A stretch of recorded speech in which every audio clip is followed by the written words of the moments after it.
창세기 1장 올바로 해석하고 적용하기. 히브리어 7단어로 시작하는 1절은 온 우주의 창조를 장엄하게 선언한다. 단어의 숫자를 7개로 하여 하나님의 창조의 완전함을 표시하고 또한 제7일의 안식을 지향한다. 태초에 하나님께서 천지를 창조하셨다는 말로 성경이 시작된다. 하나님께서 천지를 창조하시기 전에는 아무것도 없었다.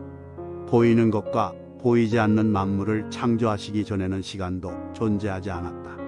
하나님께서는 이 세상을 지으시기 전에도 계시는 영원하신 분이시며 그 하나님께서 아무것도 없는 가운데서 하늘과 땅과 그 가운데 있는 모든 것을 만드셨다.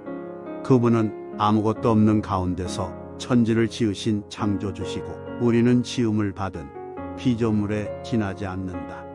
하나님께서 천지를 창조하셨을 때에 하나님의 영은 그 물 위를 휘덮고 움직이고 계셨다. 암탉이 병아리를 품듯이 성령께서는 아직 형성되지 않은 만물을 싸고 계셨고 하나님께서는 말씀으로 천지를 지어 가셨다. 하나님께서 창조하실 때에 이 땅은 혼돈하고 공허하였다. 여기에서 혼돈하다라는 것은 어지럽혀졌다는 의미가 아니라 아직 틀을 짜지 않았다는 말이다. 그리고 공허하다라는 것은 아직 그 내용을 채우지도 않았다는 말이다. 하나님께서 천지를 창조하신 이를 기록한 1장에는 하나님 즉 엘로힘이라는 말이 32회 나오는데 항상 동사의 주어로만 사용된다. 또한 말씀하시니 그대로 되니라. 하나님 보시기에 좋았더라 하는 문구의 반복은 창조가 명령과 성취의 형식으로 진행되었음을 나타낸다. 6일의 창조는 다음과 같은 순서로 진행되었다.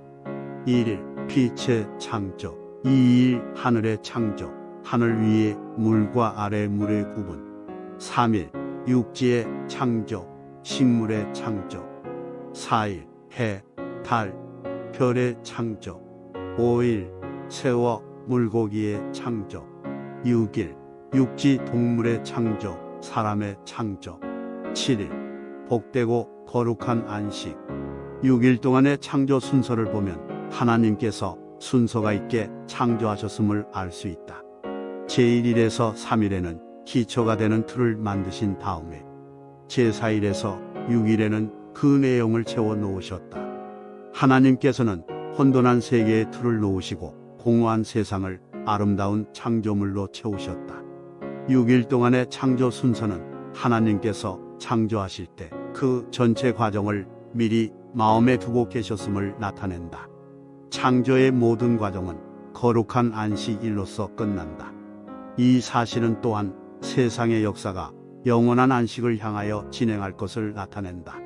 창세기 1장에서 하나님의 전적인 통치권이 분명하게 나타나는데 그 다스리심은 인간의 창조기사에서 다시금 언급되고 있다. 하나님께서는 하나님의 형상대로 사람을 만들고 그 사람을 통해서 모든 것을 다스리게 하자라고 하셨다. 이 문맥에서 말하는 하나님의 형상은 사람에게 내재한 어떤 자질을 가리키는 것이 아니라 그가 창조의 일에서 나타난 하나님의 통치권을 대리할 자임을 나타낸다.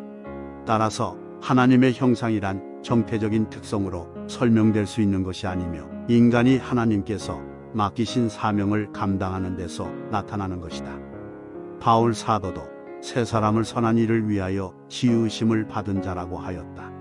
하나님의 형상에 대한 말씀에서 두 번째로 생각할 점은 형상의 사회적인 측면이다.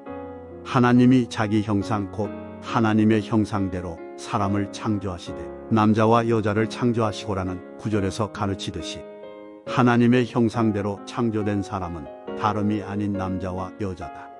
따라서 사람은 함께 하나님의 형상으로 지음을 받았다. 한 사람 한 사람이 하나님의 형상으로 지음을 받았지만 거기에서 그치는 것이 아니라 함께 하나님의 형상으로 지음을 받은 것이다. 하나님께서는 사람에게 사명을 맡기신 다음에 식물을 먹을 것으로 주셨다. 먼저 주님의 나라와 의를 구하면 의식주에 관한 모든 것을 하나님께서 내려주실 것이다. 창세기 1장은 짧지만 하나님께서 이 세상을 창조하실 때에 내려주신 규례가 무엇인지를 분명히 알려준다. 사람의 생존과 활동에 대한 기본적인 것, 곧 혼인과 노동과 음식에 대한 규례를 처음부터 정하여 주셨다. 시편 8편에서는 하나님께서 천지를 지으신 사실을 생각하면서 시의 처음과 마지막을 여호와 우리 주여 주의 이름이 온 땅에 어찌 그리 아름다운지요라는 찬송으로 장식한다.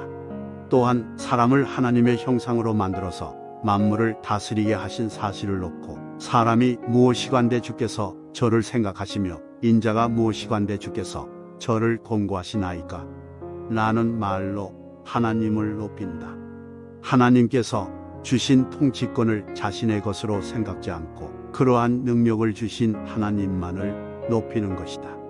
우리도 하나님께서 어떤 일을 하도록 힘과 지혜를 주셨으면 그것이 태어날 때부터 나의 것인 것처럼 생각해서는 안 될 것이고, 그러한 은혜를 주신 하나님께 감사하면서 오직 하나님만을 높여야 할 것이다.